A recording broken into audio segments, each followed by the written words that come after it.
नमस्कार साथियों, स्वागत है आप सभी का आपकी अपनी पाठशाला पर। मैं हूं अंकित अवस्थी। कैसे हैं आप सब? होपफुली आप सभी लोग बहुत अच्छे होंगे, स्वस्थ होंगे, तंदुरुस्त दुरुस्त सब होंगे। जैसा कि आप सभी को ज्ञात है कि हम लोगों ने प्रियम्बल पढ़ना शुरू किया है। आप में से भी बहुत सारे साथी पूरी प्रिपरेशन के साथ आज प्रियम्बल याद करके बैठे होंगे। मुझे जल्दी से वो जो कहते हैं ना 3 बड़े महत्वपूर्ण शब्द, ऐसे प्रियम्बल के कुल 9 शब्द शॉर्ट फॉर्म में लिखकर बता दीजिए, जो मैंने आपको कल सिखाए थे कि आपको ये 9 शब्द याद हैं, इसका मतलब प्रियम्बल याद है। जल्दी से बता दीजिए। ऋतिक, नरेंद्र, हरीश, लक्ष्मी, जितेंद्र, भारती, ऋतिक, प्रांजलि, निशा, अरुण, विषय, अमित, लक्ष्मी, प्रकाश, कुंजन, अमित, निरंजन, सभी साथियों को वेरी गुड इवनिंग। आइए सेशन की शुरुआत करते हैं और बढ़ते हैं आगे की तरफ। जैसा कि आप सभी को ज्ञात है कि मुझे आपके कमेंट्स दिखाई पड़ रहे हैं, लेकिन आपको अपने अलावा किसी और के कमेंट नहीं दिखाई दे रहे होंगे। ऐसी कमेंट्स की व्यवस्था की गई है ताकि आप सभी लोग और किसी के साथ बातें करने में व्यस्त ना हो जाएं। यह आपको ध्यान रखने के लिए कहा गया है। ठीक है? हाँ जी, SSDRJLEF, क्या बात है। ये ट्रू लव है पॉलिटी के प्रति। डे 1 में ही आपने याद कर लिया। SSDR, sovereign, socialist, secular, democratic, Republic, justice, liberty, E for equality, F for fraternity, unity और इंटीग्रिटी की बात की गई है। ये सारे के सारे शब्द आप लोगों को हमने कल प्रियम्बल के साथ बता दिए थे। प्रियम्बल जो कि भारत के संविधान का पहला पेज है, क्यों लिखा गया, क्या लिखा गया, क्या इतिहास था, सारी बातें हमने बताई। अब तो हम इनके शब्दों की व्याख्या कर रहे हैं। व्याख्या करते करते हम लोग पहुंच चुके हैं संप्रभु शब्द के बारे में, उसे हम समझ चुके हैं। संप्रभु से आगे आज हम जो दूसरा शब्द समझ रहे हैं वो है समाजवाद। जो विद्यार्थी हमारे फाउंडेशन बैच में भी हैं, जहां मैं इकोनॉमी पढ़ा रहा हूं, उन्हें हाल ही में मैंने समाजवाद पूरी तरह से समझाया है कि समाजवाद का तात्पर्य क्या होता है। लेकिन समाजवाद का अर्थ कई जगह कुछ नेगेटिव सेंस में भी लिया जाता है। हालांकि यह टर्मिनोलॉजी है तो इकोनॉमिक्स की, लेकिन इकोनॉमिक्स की इस टर्मिनोलॉजी को हम आपकी पॉलिटी को समझाने में उपयोग में लेंगे। समाजवाद शब्द का महत्व समझाने में संभवतया अगला आधा घंटा लग जाए। तो आपसे उम्मीद है कि आप इस बात को पूरी पेशेंस के साथ सुनेंगे। अच्छा, सभी को सबके कमेंट दिखाई दे रहे हैं? अरे भाई साहब, ऐसा कैसे कर दिया है? ये तो मैंने मना किया था यार। ये तो आपस में बतियाएंगे। ये तो सभी को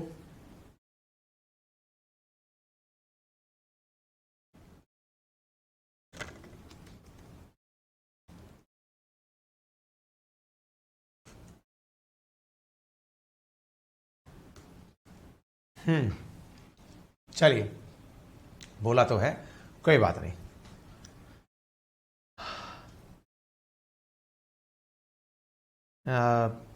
आप सभी की जो भी क्वेरीज हैं शुरुआत में केवल पढ़ लें।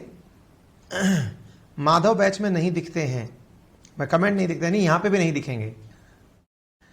ठीक है ना सुरेंद्र? बस बेटा, आज हमने आपको पूरा अपडेट दे दिया था कि आपकी किताबें किस फेज में हैं, है ना?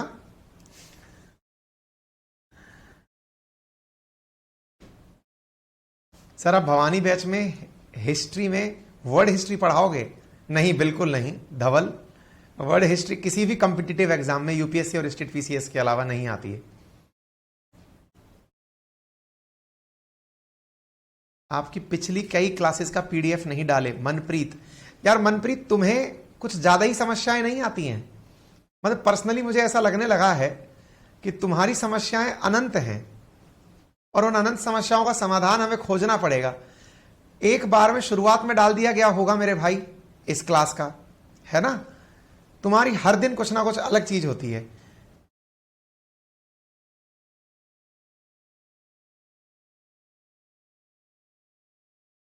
सजेशन हो सके तो नटराज की क्लास होल्ड पर डाल दो, नहीं तो उसमें पीछे हो जाएगा, कंफ्यूज्ड। मनीष कुमार गोठवाल, कि आपके हिसाब से इसकी क्लासेस मतलब रोक दी जाएं, क्या नाम है इसका आपके नटराज बैच की? देखिए आज से नटराज बैच की क्लासेस कम कर दी गई हैं, आपको ये पता चल गया होगा 6 क्लासेस होनी है, 6 क्लासेस ही होंगी यहां से आगे। बाकी आप लोगों की सारी जानकारी आगे और ले ली जाएगी। अगर इजाजत हो तो मैं आगे चल लेता हूं, थोड़ा और आगे बढ़ के फिर एंड में बतिया लेंगे ये सारी बातें, है ना, फिर रह जाएंगी चीजें। आइए, तो समाजवाद की हम चर्चा कर रहे थे, समाजवाद होता क्या है। तो आइए थोड़ा सा समझने के लिए मैं आपको अर्थशास्त्र का थोड़ा सा बेसिक नॉलेज दे देता हूं।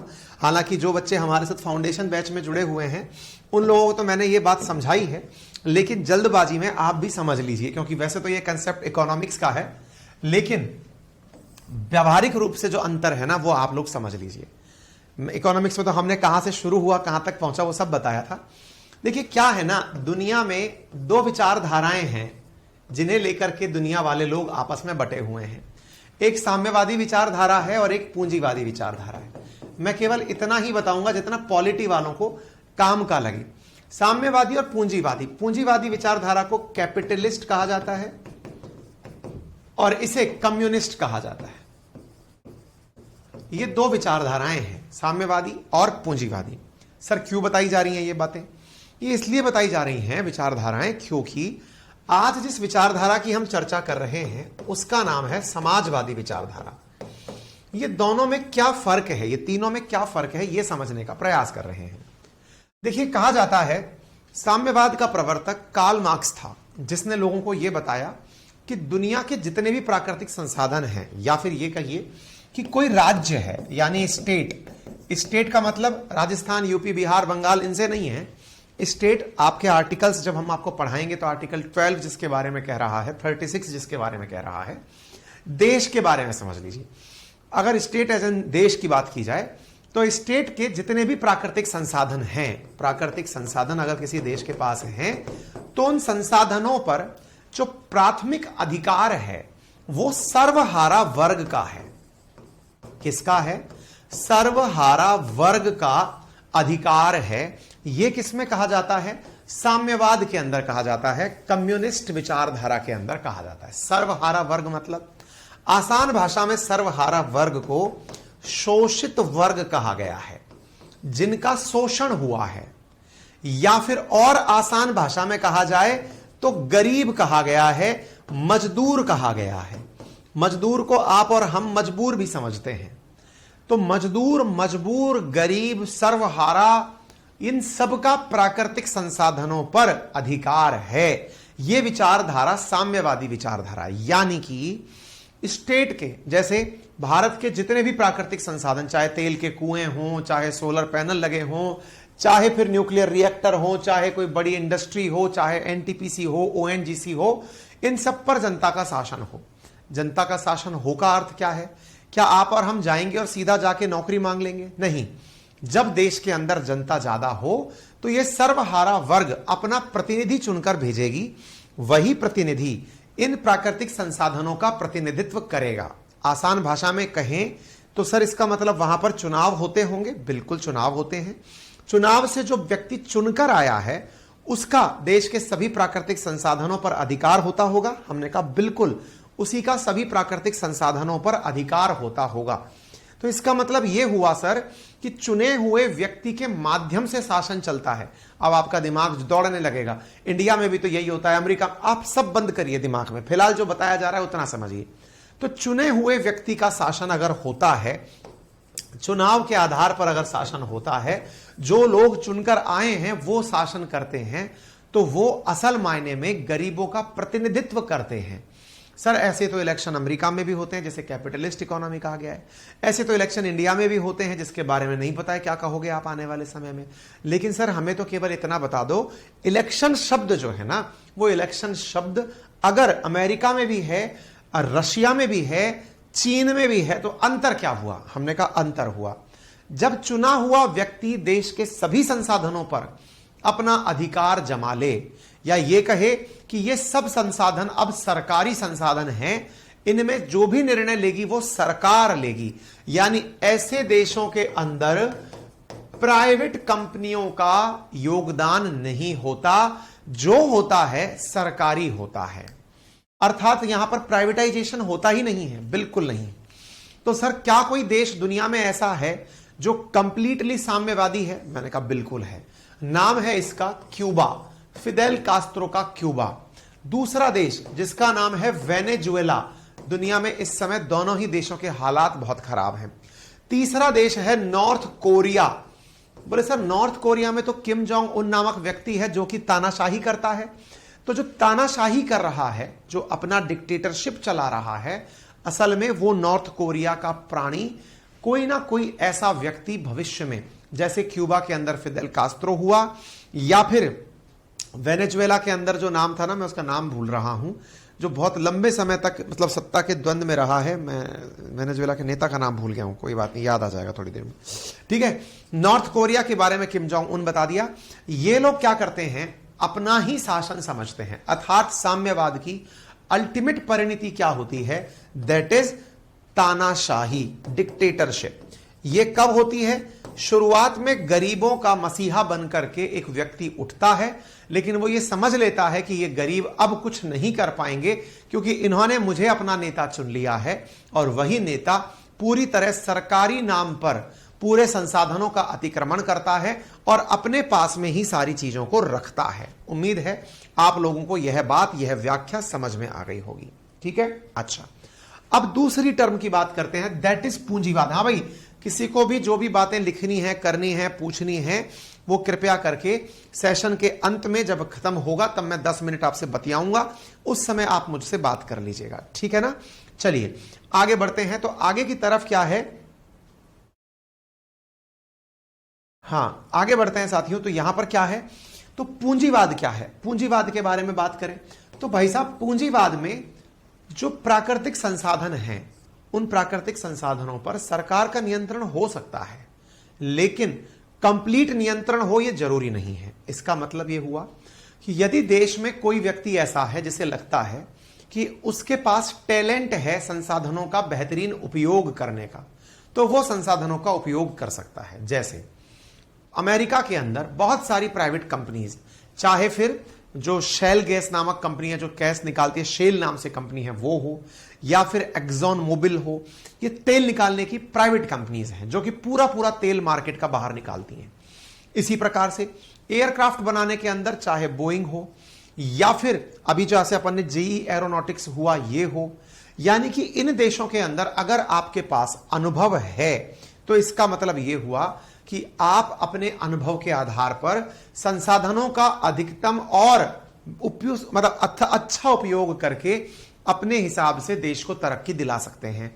ऐसे और क्या क्या संसाधन हो सकते हैं, जैसे अगर आपके पास संसाधनों का नियंत्रण है तो आप अमेरिका का उदाहरण देख सकते हैं, वहां पर मैक्सिमम काम प्राइवेट कंपनियों द्वारा किया जाता है। आप अंदाजा लगाइए, नासा के द्वारा पहले जो सैटेलाइट छोड़े जाते थे वो लो अर्थ ऑर्बिट और मिडिल अर्थ ऑर्बिट और हाई अर्थ ऑर्बिट में छोड़े जाते थे। नासा ने अपना ये पूरा एक अधिकार अब पूरी तरह से प्राइवेट कंपनियों को दे दिया है। कहा है कि चाहे वो स्पेस एक्स हो या फिर कोई सी भी कंपनी हो, चाहे ब्लू ओरिजिन हो, कोई भी कंपनी हो, अब जो कॉन्टिनेंटल प्रकार के सैटेलाइट्स हैं अब वो प्राइवेट कंपनियां ही डिलीवर करेंगी। नासा तो अब इंटर कॉन्टिनेंटल वो करेगा, सर्च करेगा, मार्स पे जाने के बारे में या कहीं और जाने के बारे में विचार करेगा। ये किसका काम हुआ, नासा का काम हुआ। आप विचार करिए, रूस को देख लीजिए, हालांकि रूस का केस थोड़ा अलग है, यूएसएसआर से रूस तक अलग कहानी है। वहां पर प्राइवेट सेना तक आपने सुनी है, बहुत से देशों में प्राइवेट सेना का कॉन्सेप्ट विराजमान है, यानी सेना तक प्राइवेट कर दी गई है।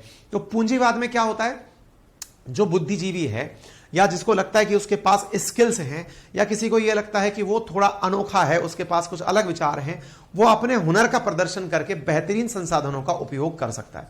नेगेटिव क्या है, जिनके पास दिमाग नहीं है, कुछ आप और हम जैसे लोग भी तो होंगे जो थोड़े कम दिमाग होंगे, जिन्हें यह लगेगा कि यार अपना तो मामला थोड़ा सस्ता ही रह गया, उनका क्या होगा। तो उन लोगों के लिए ऐसे देशों में मुसीबत हो जाती है। कैसे, यहां पर पैसे वालों का काम तो चल गया क्योंकि दिमागधारी ने अपना काम चला लिया, लेकिन जो आप और हम जैसे साधारण लोग हैं जिनको कोई काम करना नहीं आता है, वो तो पैदा ही नौकर बनने के लिए हुए हैं, वो नौकरी ही करेंगे। ऐसे लोगों का क्या होगा, तो ऐसे लोगों का ध्यान कौन रखे, वो पूंजीवाद की सबसे बड़ी कमजोरी है। इन दोनों ही कमजोरी, यानी कि यहां पर सबसे ज्यादा फायदा किसको हो रहा है, प्राइवेट को। यहां पर किसको फायदा हो रहा है, सरकारी को।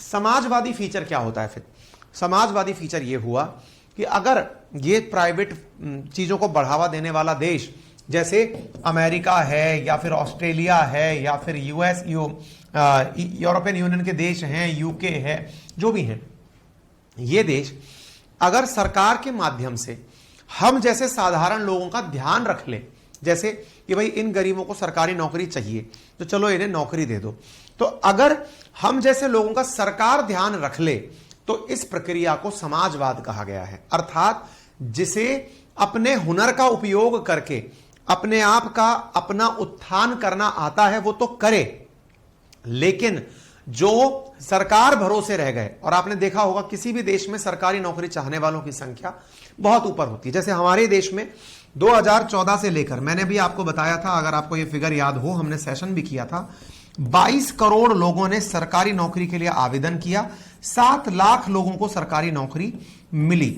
आपको याद होगा यह फिगर भी हमने आपसे डिस्कस किया था। इसका मतलब क्या हुआ?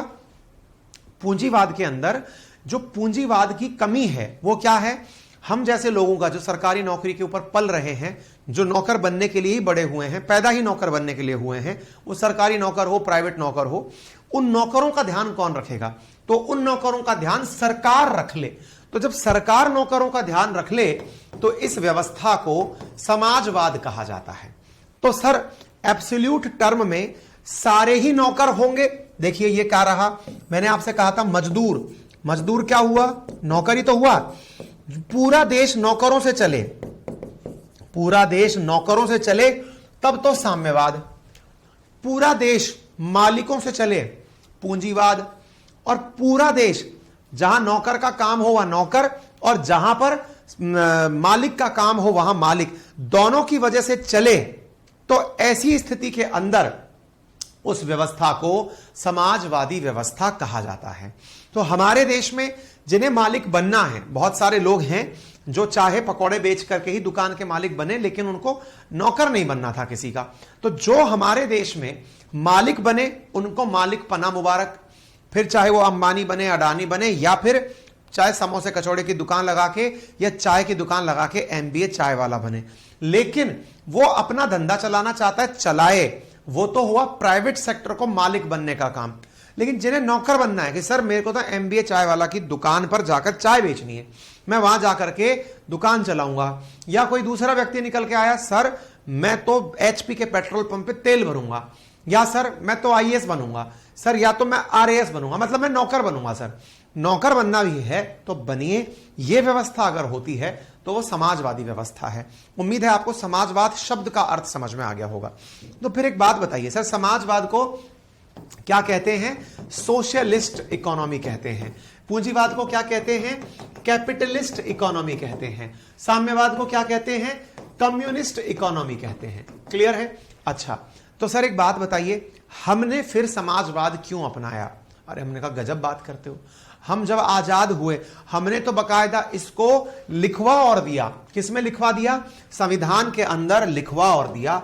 42वें संविधान संशोधन के द्वारा, कॉन्स्टिट्यूशनल अमेंडमेंट के द्वारा 1976 में जो हुआ, 1977 से जो लागू हुआ, हमने तो अपने प्रियम्बल के अंदर इस शब्द को लिखवा और दिया, गढ़वा दिया कि भैया ये चीज गायब नहीं होनी चाहिए, सोशलिस्ट। क्योंकि सरकार, हम अपने लोग, हर आदमी, सुनने में सबको मालिक बनना है लेकिन करनी सबको नौकरी है। क्योंकि मालिक बनने की जो रिस्क होती है वो तुम क्या जानो बाबू मोशाई, वो वाली बात है।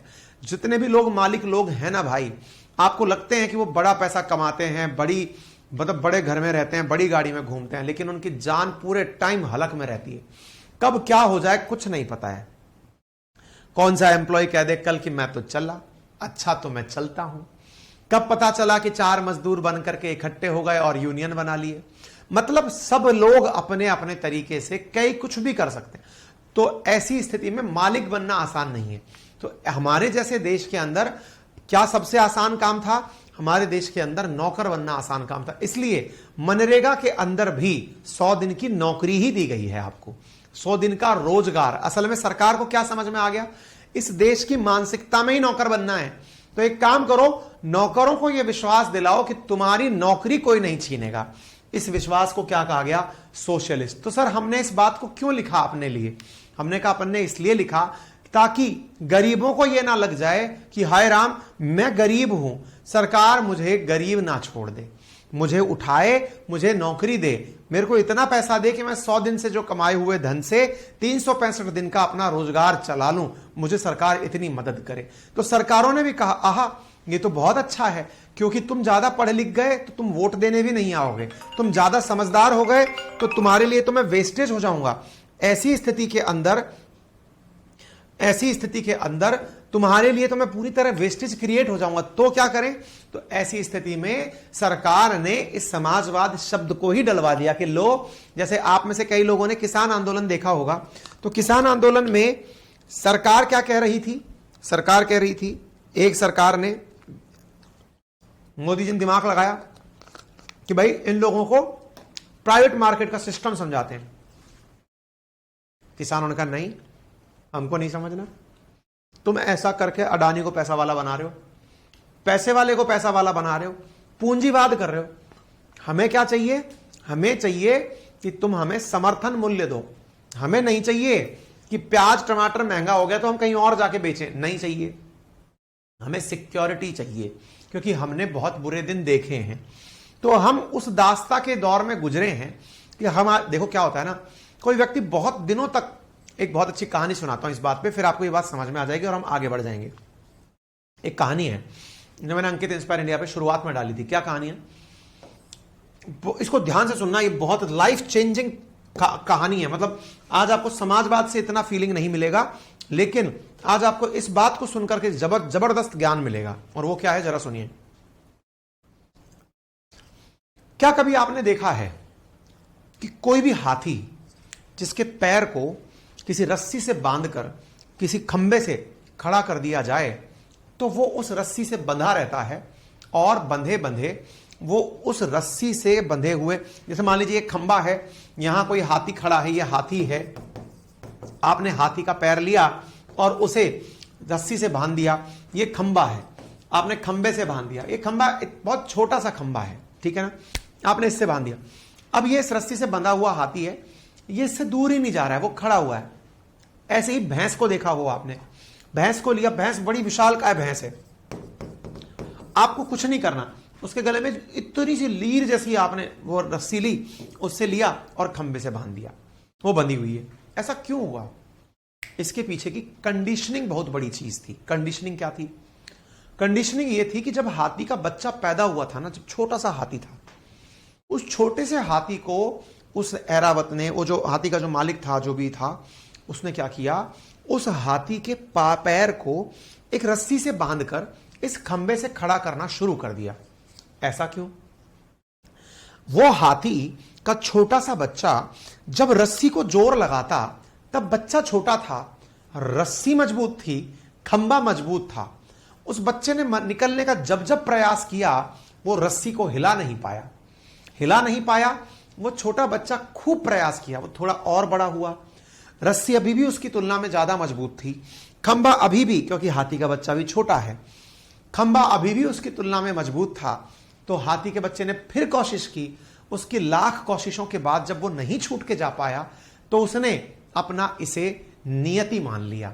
नियति क्या मान ली? कि यार इस खंबे से अगर मुझे बांध दिया तो मैं कहीं नहीं जा सकता। वही हाथी का बच्चा बड़ा होता चला गया, वो इतना बड़ा हो गया कि अब उसका जो महावर है, महावत जो उसको रखता है, उसकी देखभाल करता है, वो खुद डरता है इस चीज से कि अगर इसने सूंड उठा के मुझे मार दिया या इसका पैर की लात मुझे पड़ गई तो मेरा बिल्कुल कचूमर निकल जाएगा। तो ऐसी स्थिति में वो जो महावत है, वो फिर भी बेफिक्र होकर उस हाथी के सिर पर बैठकर चलता है। इसका कारण क्या है पता है? अब वो हाथी डरता है। किस बात से डरता है? कि मैं इस रस्सी को तो छुड़ा नहीं पाया, इस विशाल काय मनुष्य का मैं क्या बिगाड़ूंगा। हाथी को वो मनुष्य ज्यादा बड़ा लगता है खुद की तुलना में, कि इसका तो मैं क्या ही बिगाड़ सकता हूं, रस्सी का तो मैं कुछ कर नहीं पाया। और वो हाथी चुपचाप उस रस्सी से बंधा रह जाता है, क्योंकि उसकी मानसिकता में क्या आ चुका था कि मैं बंधन में रहूंगा। हम भारतीयों के साथ भी यही हुआ। हमको 250 साल तक दास बनाकर रखा गया। हमारे पूर्वजों को, हमारे पूर्वजों के पूर्वजों को, हमारे घर वालों को केवल नौकरी बना के रखा गया। उन्हें कभी इज्जत दी नहीं गई। अब आप उनको इज्जत दे दो, इज्जत पचती ही नहीं है। आप किसी को सम्मान दे दो, दूसरे दिन वो आपके साथ कुछ ऐसा कर देगा कि आपको लगेगा यार बंदर को अदरक नहीं हजम हो रही, क्या चक्कर है, समझ में नहीं आ रही। इज्जत जो है ना वो हमें कभी मिली नहीं। हमें कैसे रखा गया? Dogs and Indians are not allowed, ये हमारे ही देश में पिक्चर हॉल्स में लिखी हुई लाइन होती थी। आप सोचिए तो हुआ क्या, हमारी मानसिकता कैसी बन गई? नौकर बनना है। तो बच्चा पैदा हुआ, बड़ा हुआ तो हमें क्या कहा गया? नौकर बनना है। वो जो नौकर बनना है वाली फिलॉसफी हमारे दिमाग में डाली गई ना, तो आज हम नौकर बन के खुश होते हैं। हमारे घर में जश्न किस बात का मनता है? अरे बड़ा नौकर लग गया, ये बहुत बड़ा नौकर है साहब, ये बहुत बड़ी नौकरी में है। फिर एक जना आएगा, अरे बड़े बाबूजी कलेक्टर हो गया, बहुत बड़े नौकर हो गया, बधाई हो बधाई हो, नौकर बनने की बधाई हो। फिर एक राजनेता आता है, कलेक्टर साहब के टेबल पर आकर खड़ा होता है और कहता है, ए सुनो, तुम जनता के सेवक हो, तुम नौकर हो हमारे, समझे? नाटक नहीं करोगे, हमारे आने पर खड़ा हो पहले। फिर वो खड़ा होता है, यस सर, हम खड़े हो गए। मतलब जिसने ये समझ लिया कि ना भाई कृपा इस रस्सी में नहीं है, अपन में है, वो तो शासन करने वाले वर्ग में शामिल हो गया। और जो नहीं समझ पाया वो यस सर एकदम जाके खड़ा हो गया। तो नौकर की मानसिकता बचपन से हमारे, तो समाजवाद जो शब्द है ना, असल में वो पूंजीवाद को बढ़ावा नहीं देता है। पूंजीवाद को तो वो बहुत अच्छे से संरक्षित रखता है कि हाँ भाई पूंजीवादियों, तुम बढ़िया से ग्रो करो, तुम्हारे पैसे से हम इन गरीबों को नौकरी देंगे। और ये लोग अपने जीवन का एक लंबा समय, 21 साल का बच्चा फॉर्म भरने के लिए एलिजिबल होता है। सरकारें बच्चों की उम्र बढ़ा बढ़ा करके, राजस्थान में जिस परीक्षा में आप बैठ रहे हो, इसमें अधिकतम उम्र 40 साल है। अगर आपका रिजर्वेशन कोटा है 45 साल है, आप महिला हैं और 5 साल है, ओबीसी एससी एसटी, इसके अलावा आप कुछ भी, मतलब कईयों का तो लिमिट ही नहीं है, 60 साल में तो रिटायरमेंट है। लेकिन नहीं साहब, आदमी को बिजी रखना है। लोग भरेंगे 8 लाख लोग फार्म, लेकिन सिलेक्शन 900 को देना है, 900 को सिलेक्शन देना है। बाकी को क्या करें? बाकी को उम्मीद बांधो, बेटा तुम बुढ़ापे से पहले एक बार नौकर जरूर बनोगे। और भाई साहब कई लोग नौकर बनने के लिए लाइन में दौड़ रहे हैं, मैं नौकर बनूंगा, मैं नौकर बनूंगा। वो यही फिलॉसफी, आइडियोलॉजी। सरकार की तारीफ किसकी होती है? जो अटेम्प्ट बढ़ा दे, उस सरकार की बहुत तारीफ होती है साहब। सरकार कितनी अच्छी है, इसने अटेम्प्ट बढ़ा दिया भाई साहब, ग्रेट है यार, मेरे को मौका मिला नौकर बनने का, ग्रेट है सरकार। 40 साल उम्र कर दी यार भाई साहब, मैं मेरी तमन्ना पूरी कर लूंगा, अब बढ़िया नौकर बनूंगा मैं। अच्छा, तो बोले पहले नौकर कैसे थे? बोले मैं पहले प्राइवेट नौकर था, अब मैं सरकारी नौकर बनूंगा, मेरी जिंदगी सेटल हो जाएगी। क्यों? सरकारी नौकर को वर्दी मिलती है, सरकारी नौकर को गाड़ी मिलती है, सरकारी नौकर को 2 और छोटे छोटे नौकर मिलते हैं जो कहते हैं जय हिंद साहब। सरकारी नौकर खुश हो जाता है, अरे मैं तो एकदम महान हूं। तो नौकरों में भी जैसे होता है ना श्रमिक चीटी के नीचे भी बहुत सारी चीटियां होती हैं, ऐसे नौकरों में फील गुड फैक्टर दिया जाता है, ठीक है ना। तो ये जो नौकरों वाला फीचर है, उम्मीद है अब आपको समझ में। तो सरकारें क्या करती है ना, सरकारें, ये जो समाजवादी फीचर है वो हमारी मानसिकता में, हमें वही चीजें पसंद आएंगी। आपको कोई अगर ये कह दे ना कि तेरे को मैं लाख रुपए की नौकरी 10 साल तक दूंगा तो चिंता मत कर, महीने महीने के लिए। और आपको कोई ये कह दे कि सुन तेरे को 30,000 रुपए की मैं नौकरी दे रहा हूं, 30,000 रुपए की नौकरी सरकारी है, करेगा क्या? अरे सर मैं यही करूंगा। क्यों? मेरे समाज में सर सरकार का नौकर होना बड़ी बात है। आपका तो क्या है, 10 साल बाद क्या होगा मेरा? बोले यार टेक्निकली तू अगर लाख रुपए पाता है तो तू महीने के साल के 12 लाख रुपए पाएगा, 10 साल के अंदर तू 1 करोड़ 20 लाख रुपए पाएगा। तू बाबू बनता है, 30,000 रुपए पाता है, 3,60,000 रुपए तू साल के पाएगा। तू अगर 10 साल नौकरी करेगा 36 लाख पाएगा, तू 20 साल नौकरी करेगा 72 लाख पाएगा, तू 30 साल नौकरी करेगा तो भी जाकर के ये वाली जो तनख्वाह तुझको मैं 10 साल में दे रहा हूं ये ज्यादा होगी।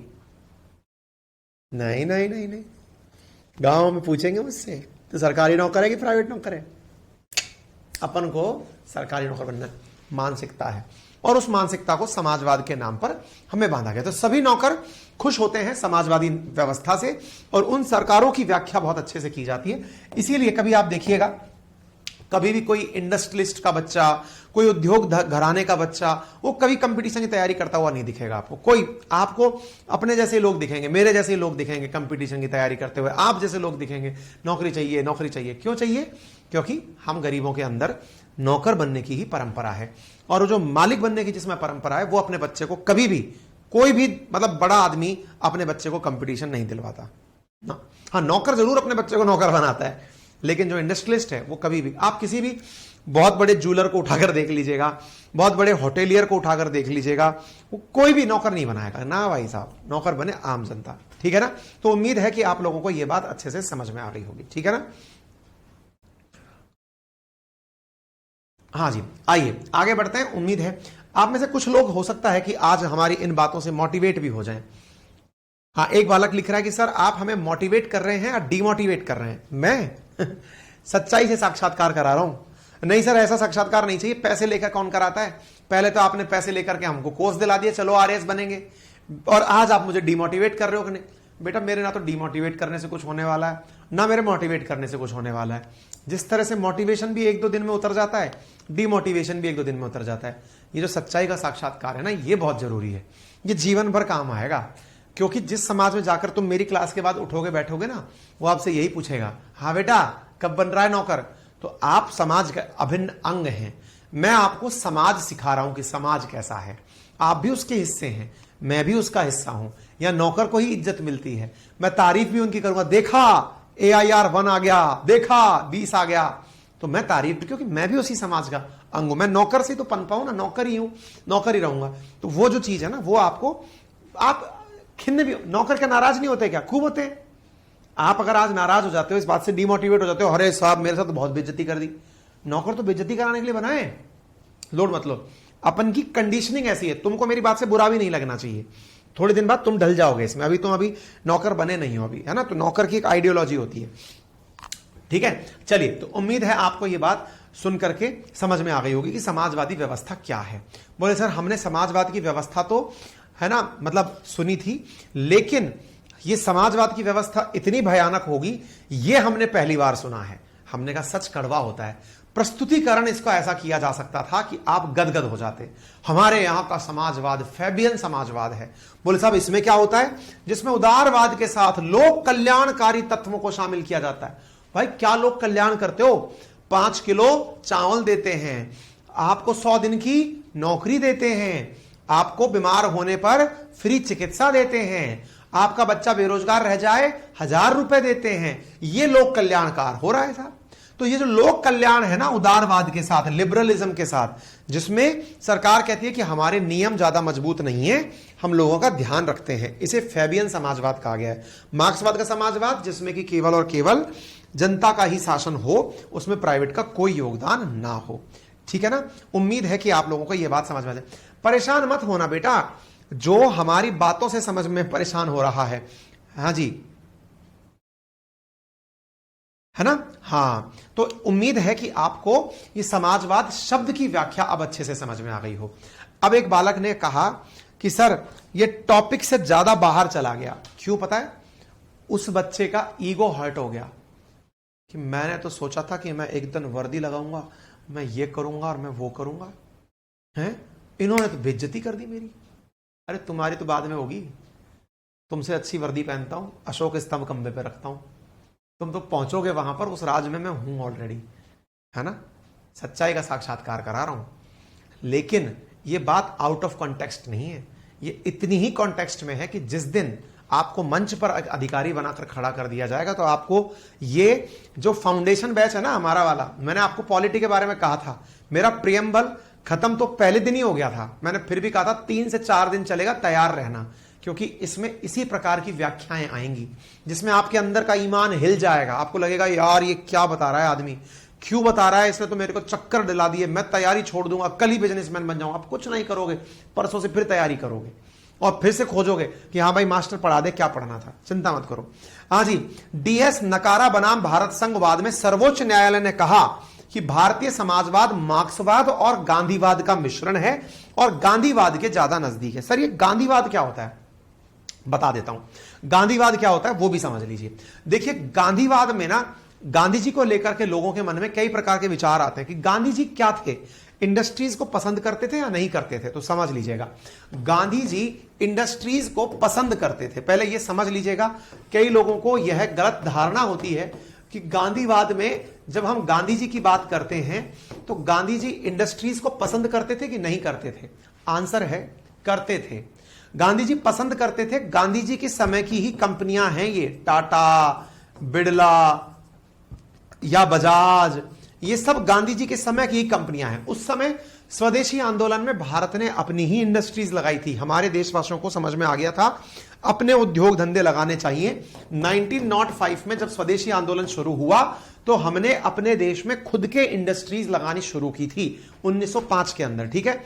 गांधी जी से पूछा गया, गांधी जी आप किसके पक्ष में हो? तो गांधी जी ने कहा कि देखो भाई, इंडस्ट्रियलिस्ट जो व्यक्ति है ना, वो बुद्धिमान व्यक्ति है। हर व्यक्ति बुद्धिमान नहीं हो सकता। जिसके पास में अच्छा दिमाग है, जिसके पास में अच्छी सोच है। अब आप कहेंगे गांधी जी ने ऐसी बात बोली थी? नहीं, ये तो मैं कड़वा सच बोल रहा हूं। गांधी जी ने थोड़ा अच्छे से बोला। गांधी जी ने कहा देखिए, जो इंडस्ट्रीज हैं ये हुनरमंद लोग हैं, इन लोगों के अंदर अपने काम को लेकर एक्सपर्टाइज है, ये लोग उस काम को करें, ज्यादा अच्छे से करें, इससे देश का विकास होगा, मैं इसका समर्थन करता हूं। गांधी जी ने ये नहीं कहा, लेकिन आप समझ जाइए, है ना। तो गांधी जी ने हुनरमंद की तो तारीफ करी कि बोले बढ़िया फैक्ट्री लगाओ, कोई दिक्कत नहीं है। गांधी जी लेकिन आप तो अंग्रेजों को भगाने वाले व्यक्ति रहे हैं। आप तो कहते हैं हथकरघा उद्योग लगाकर देश के अंदर रोजगार दिया जाए, हैं? आप तो हमेशा से एमएसएमई के समर्थक रहे हो, आप तो कॉटेज इंडस्ट्री के समर्थक रहे हो, मतलब छोटे उद्योग धंधे लगने चाहिए, गांव में रोजगार होना चाहिए, आप तो फैक्ट्रियों का विरोधी रहे हो। ये कैसा गांधीवाद कैसा है? गांधी जी ने कहा देखो, हर व्यक्ति उस स्केल पर इंडस्ट्रियलिस्ट नहीं बन सकता, लेकिन आत्मनिर्भर तो बन सकता है। बोले कैसे? अगर व्यक्ति अपनी जरूरत का सामान खुद से प्रोड्यूस करने लग जाए, कॉटेज इंडस्ट्रीज बन जाएंगी। चाहे वो खुद के कपड़े सिलने लग जाए, खुद का आटा पीसने लग जाए, अपनी जरूरत के लिए वो जो भी जरूरी समझता है, चाहे गाड़ी बनाना हो, चाहे वो घर बनाना हो, वो खुद करने लग जाए, तो इससे देश में रोजगार का संकट उत्पन्न नहीं होगा। तो बोले रोजगार के लिए मैं कहता हूं कि हथकरघा या कॉटेज इंडस्ट्रीज को विकास दिया जाना है। लेकिन गांधी जी, आपको नहीं लगता अगर किसी ने कपड़ा उद्योग लगा लिया, मान लीजिए आपका कोई जानने वाला गांधी जी, इन्हीं में से टाटा बिड़ला में से कोई भी, रिलायंस में से, अंबानी में से कोई भी, अगर वो अपनी फैक्ट्री लगा लिया, फैक्ट्री किसकी? कपड़े की, तो ऐसे तो हथकरघे उद्योग बंद हो जाएंगे। तो गांधी जी ने कहा कि इसका भी इलाज है मेरे पास। बोले क्या है? बोले इसका इलाज है, हाँ, एक बहुत बुद्धिजीवी ने सवाल पूछा है, गांधी जी तो 1916 में आए थे, 1905 में ही स्वदेशी आंदोलन कैसे हुआ? बहुत सही बात पूछी आपने। गांधी जी धरती पे आए थे बेटा 1869 में, और गांधी जी के विचारों से बेटा पूरी कांग्रेस बहुत ज्यादा प्रभावित थी बेटा। और स्वदेशी आंदोलन में जो भी नेता थे जिनको गांधी जी ने अपना गुरु माना, गोखले साहब, वो उस जमाने के वो लोग थे जो उस समय पे मतलब अपना नेतृत्व कर रहे थे, गांधी जी के राजनीतिक गुरु, है ना। तो गांधी जी को थॉट कहां से मिली? वहीं से मिली। और गांधी जी का बहुत 1869 का आदमी, 1869 में पैदा हुआ आदमी 1905 में 36 साल का था, मेरी सी उम्र का था। उस समय में उसके अंदर इतनी सोच थी कि वो क्या कर सकता है। आज कन्हैया कुमार को उठाकर देख लो, या कोई भी जो अभी युवा राजनेता है उनको देखो कि वो कितना दुनिया को प्रभावित कर सकते हैं। ठीक है, खैर आगे चलिए, आगे बढ़ते हैं। तो सवाल बना, कपड़ा उद्योग का आदमी कोई ऐसा काम कर दे कि सर वो हथकरघा को बंद करा दे तो क्या होगा? तो भाई साहब बात ऐसी है, गांधी जी ने यहां पर एक कंसेप्ट दिया और उस कंसेप्ट का नाम था ट्रस्टीशिप कंसेप्ट। कौन सा कंसेप्ट दिया? ट्रस्टीशिप। ट्रस्टीशिप का मतलब क्या हुआ? जिनके पास संसाधन अधिक हैं वो अपने अनुसार संसाधनों का अधिकतम उपयोग करके धन उपार्जन करें। जिनको लगता है टैलेंट है, इंडस्ट्री है, जो भी है वो सब करें, लेकिन अपनी आवश्यकता की पूर्ति के बाद बचे हुए धन को वो समाज में वितरित कर दें। जो बच गया वो बचा हुआ धन समाज में वितरित कर दें। उम्मीद है आपको यह बात समझ में आ गई होगी कि जो गांधीवाद है वो असल में कभी भी इंडस्ट्रियलिज्म का विरोध नहीं करता, उद्योग धंधों का विरोध नहीं करता। वो कहता है सबका विकास हो, लेकिन फैक्ट्री ओनर अपनी आवश्यकता का पैसा साइड में रख ले, उसके बाद में बचे हुए पैसे को समाज में लगा दे। इसी कारण से, इसी ट्रस्टीशिप को ध्यान में रखते हुए आज भारत में CSR स्कीम्स चलती हैं। CSR स्कीम मतलब क्या होता है? कॉर्पोरेट सोशल रेस्पॉन्सिबिलिटी, यानी बड़े बड़े जो उद्योग घराने हैं वो सामाजिक उत्तरदायित्व का निर्वहन करते हैं। अपनी कुल आमदनी का 5 से लेकर 10% उन्हें समाज के लिए लगाना पड़ता है। आपने कई बार देखा होगा नीता अंबानी फाउंडेशन नाम से आपने कोई फाउंडेशन सुना हो, किसी ना किसी का अजीम प्रेम जी फाउंडेशन, ये जितने भी फाउंडेशन हैं जो समाज के लिए काम कर रहे हैं वो असल में ट्रस्टीशिप की पालना में ही लगे हुए हैं। ठीक है, उम्मीद है आपको यह बात अच्छे से समझ में आ गई होगी। क्लियर है, समझ में आ गया? हां, अब एक व्हाट्सएप यूनिवर्सिटी से पढ़ा हुआ बच्चा है, वो लिखता है गांधी जी राम राज्य लाना चाहते थे। वो चाहता है कि सर जो है वो गांधी जी की व्याख्या करें, जब एथिक्स आएगा तब गांधी जी के राम राज्य की भी व्याख्या होगी। ठीक है, अगर नटराज के विद्यार्थी हो तो तसल्ली से इंतजार करो। तो सोशलिज्म समझ में आया? तो सर सोशलिज्म जिसके बारे में हमने बात की, क्या हमारे संविधान में सोशलिज्म का कहीं मौका मिला? हमने कहा लीजिए, आइए। अनुच्छेद 38 directive principles to the state policy DPSP के अंदर बकायदा लिखा है राज्य बोले तो सरकार प्रतिष्ठा, आय, अवसर, पढ़िए पढ़िए पढ़िए पढ़िए पढ़िए, असमानता को कम करेगा। हमने तो आर्टिकुलेट कर दिया, इस चीज को लिख करके कहा है, हैं? राज्य समुदाय के भौतिक संसाधनों का वितरण समुदाय के हित में करेगा, आर्टिकल 39B। हमने आर्टिकल में लिख दिया इन सब चीजों को।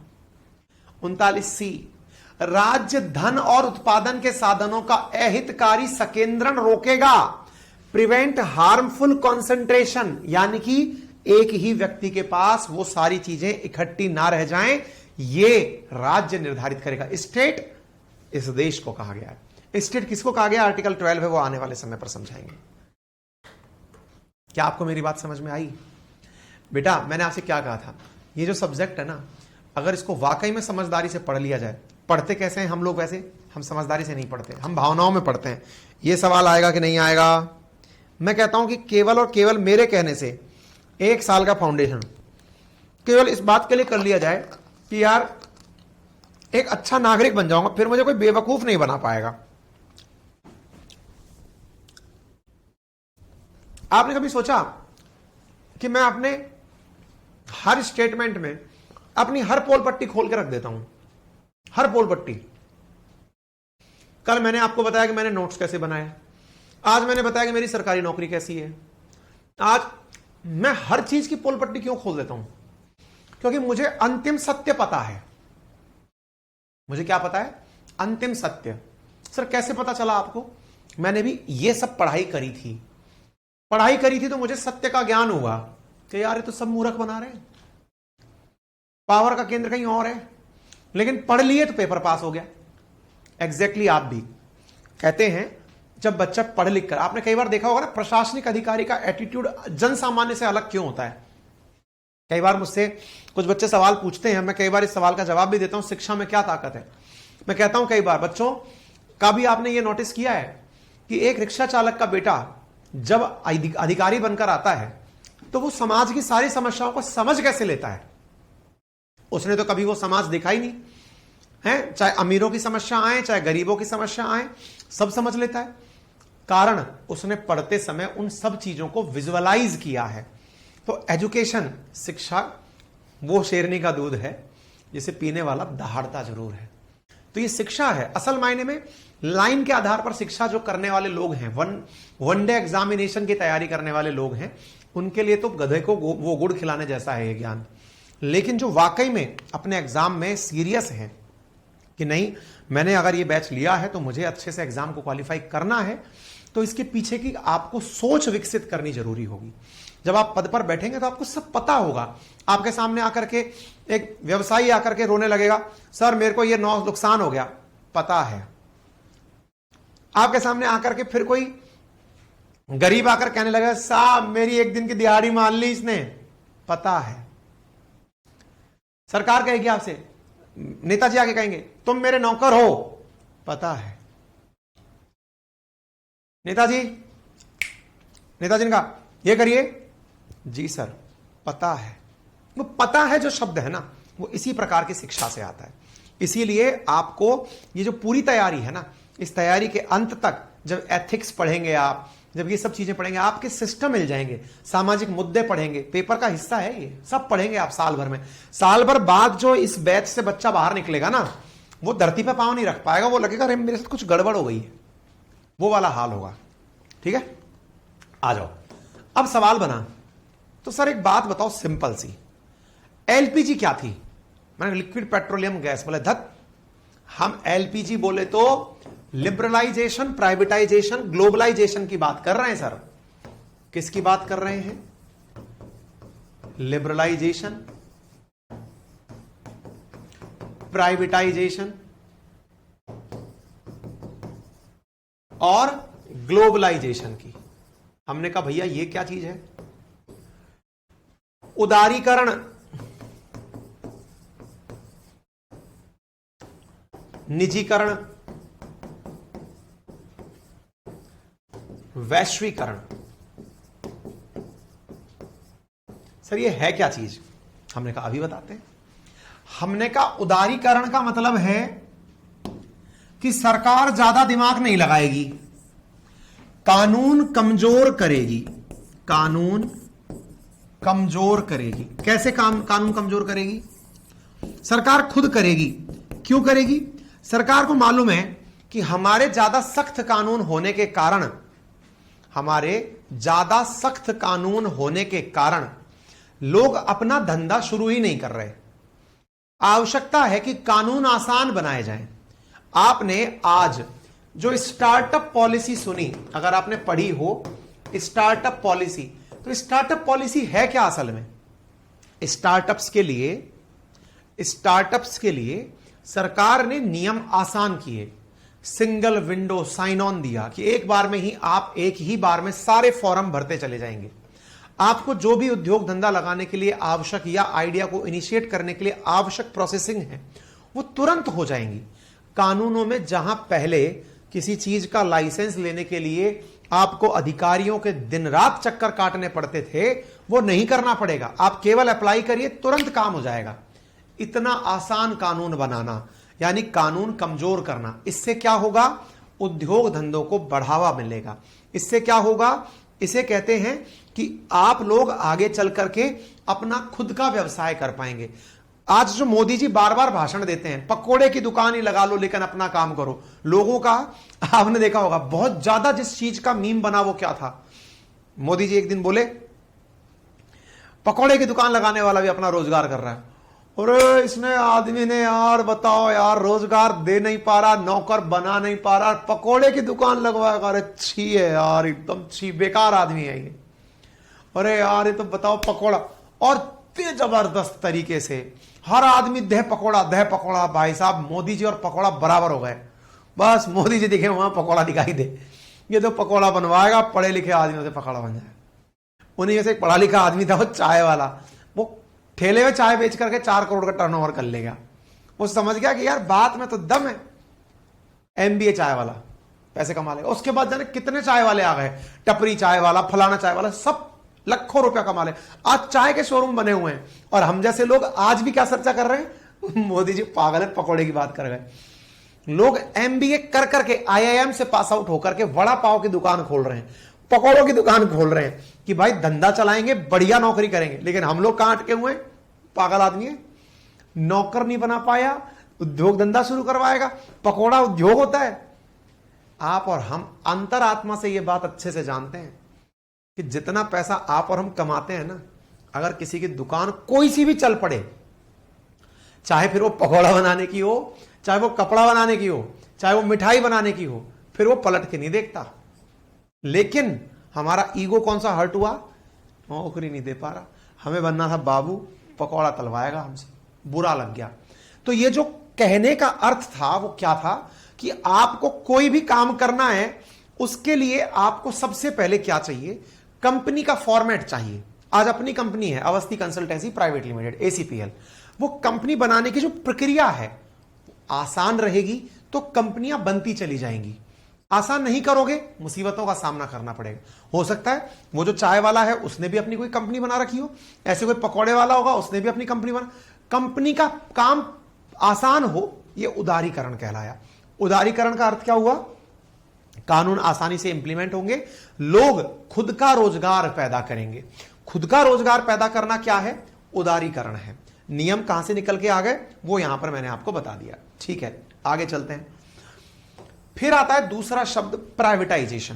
प्राइवेटाइजेशन बोले तो निजीकरण। यह कब हुआ था देश में? 1991 में हुआ था सब कुछ। जब देश के हालात ऐसे हो गए थे कि देश को अपना गोल्ड ब्रिटेन में चोरी छुपे ले जाकर गिरवी रखना पड़ा था कि हमें कुछ दिन का पैसा दे दो ताकि हमारे हालात आज जो श्रीलंका के हालात हैं वैसे ना हो जाएं कि जनता पता चले संसद में खुद आकर बैठ गई। ऐसी स्थिति ना हो जाए, तब आईएमएफ ने हमें सजेस्ट किया।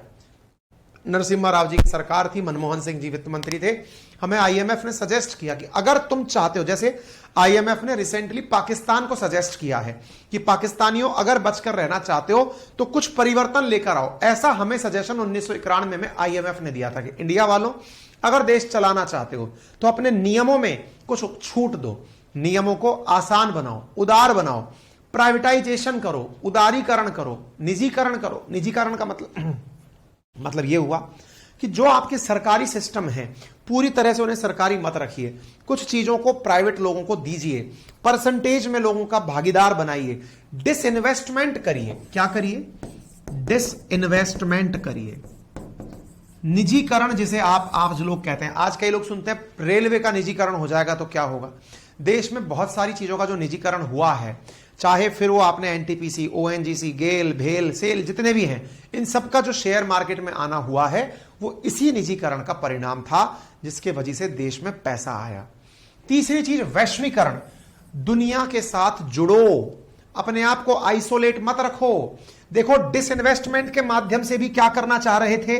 लोगों को नौकरी नहीं दिला रहे थे, मालिकों को लेकर आ रहे थे, नए मालिक लेकर आ रहे थे। इसके माध्यम से भी क्या किया गया?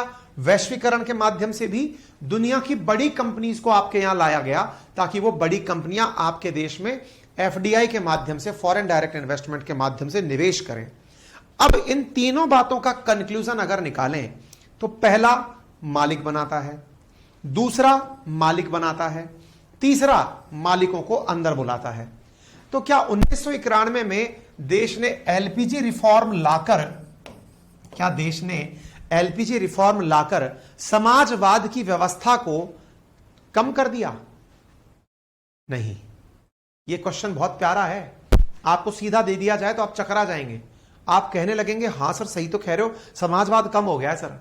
क्यों? क्योंकि देश ने 1991 में अपनी पॉलिसी में चेंज कर लिया था, उद्योग धंधों को बढ़ावा दे दिया, लोगों को नौकर नहीं मालिक बना दिया। जबकि समाजवाद तो कहता है कि सरकारें जो हैं वो लोक कल्याण का कार्य करेंगी। ये तो पूंजीवाद को बढ़ावा देने के लिए था। सही बात है, पूंजीवाद को बढ़ावा देने के लिए था, लेकिन सरकार ने इसके फलस्वरूप भी टैक्सेशन के माध्यम से, जब विदेशी पैसा देश में आया, देश में उद्योग धंधे बढ़ने लगे, तो हमने टैक्स लगाकर जो पैसा प्राप्त किया उससे और ज्यादा लोक कल्याण किया। पहले हमारे देश में ना तो आयुष्मान भारत हुआ करती थी, ना मनरेगा हुआ करती थी। आज हमारे देश में वो सब इसलिए है क्योंकि पैसा है।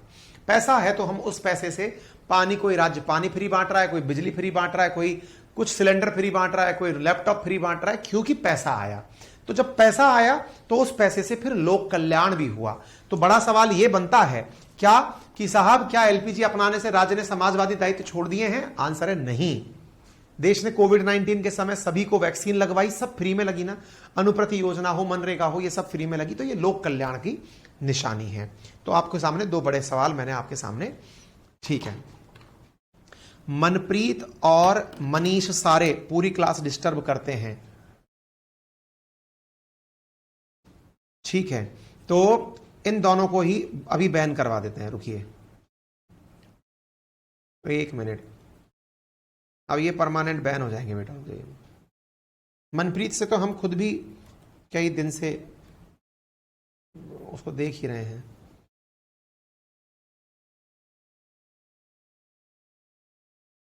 मनीष सारे, इनको अब हम परमानेंट विदा करते हैं।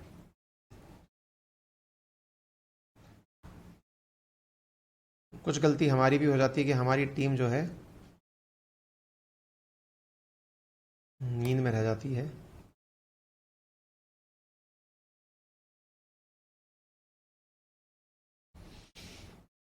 कह दिया है।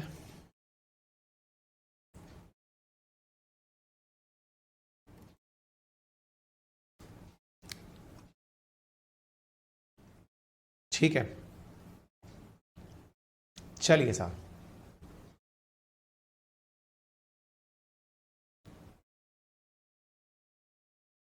हाँ जी, डन।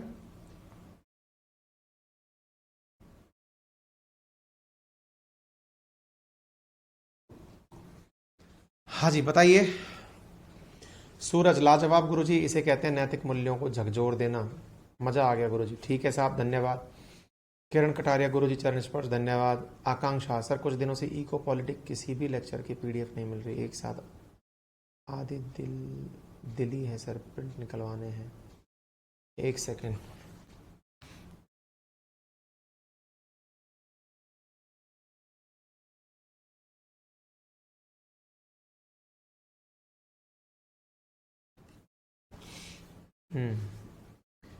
और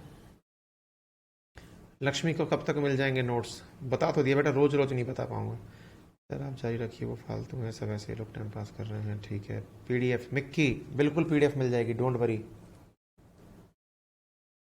मजा आ गया। ललित राठौड़, स्क्रीन शेयर का ऑप्शन ओपन करवा दो। नहीं करवा सकता। नटराज बैच में इकोनॉमिक्स। मिहिर सर, आजकल आप गुस्सा हो जाते हैं। हाँ बेटा, मैं मेहनत कर रहा हूँ ना आजकल, इसलिए गुस्सा हो जाता हूँ। मेहनत करने वाला हर आदमी गुस्सा हो जाता है बेटा। सर भगवान, स्क्रीन थोड़ा जूम आउट। और माधव बैच में कितनी क्लास होंगी डेली? माधव बैच में 8 क्लास होंगी बेटा। माधव बैच मिल तो गया था ना कल आपको, आपके ही जहां पर रिकॉर्डेड टेलीग्राम इन सब का ऑप्शन मिल रहा है, उसी के राइट हैंड कॉर्नर में है ना। और बताइए।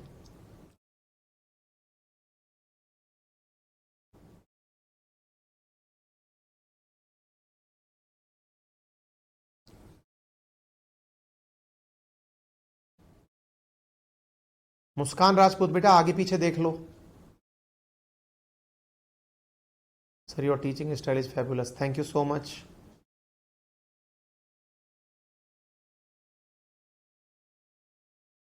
अमृता, अब आपके कपड़े लूज हो गए? हाँ बेटा, कपड़े काफी लूज हो गए हैं, नए सिलवाने पड़ेंगे, थोड़ा रुक के सिलवाएंगे, 2-3 महीने बाद एकदम फिट हो जाएंगे तब तक। चलिए ठीक है, हो गई बातचीत। दूसरी क्लास का टाइम हो गया है शुरू, जाकर पढ़िए, आनंद लीजिए। धन्यवाद।